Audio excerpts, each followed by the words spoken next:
今日想同大家分享耶穌喺海面行走，伯多祿因為驚而沉落水嘅故事。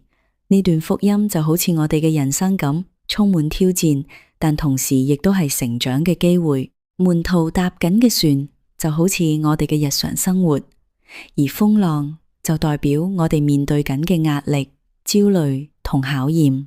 當風浪襲嚟，我哋或者會覺得耶穌唔喺身邊，但其實佢一直都係為我哋祈禱，守護住我哋。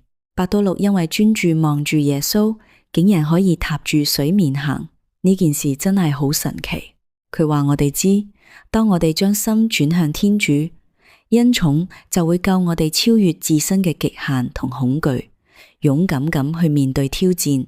但係當伯多祿轉頭望住風浪，一驚就即刻沉落去。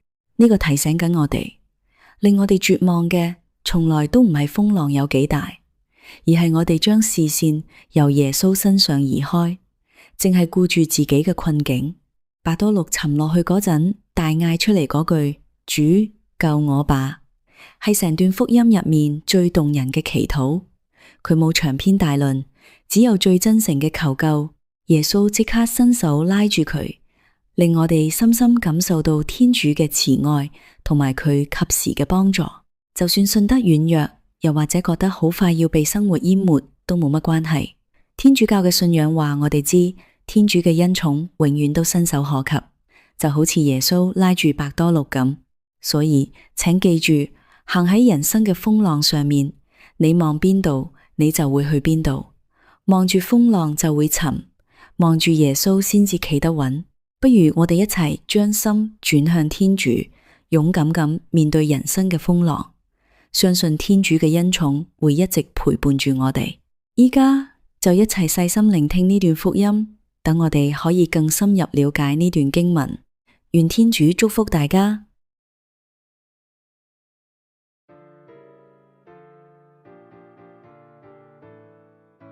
那時，耶穌催逼門徒上船，要他們早他一步到對岸去。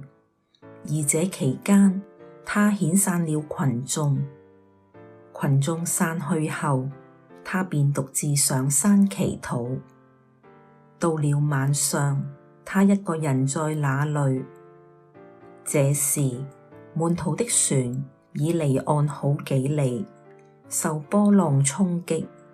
因為他們遇上逆風，天還未亮的時候，耶穌朝着他們在海上走來。門徒看見他在水面上行走，都非常驚慌，說：有鬼哦！他們都嚇得大喊大叫。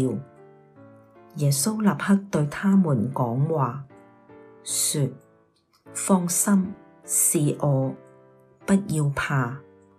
伯多祿回答說：主，如果是你，就命令我在水面上走到你那裡。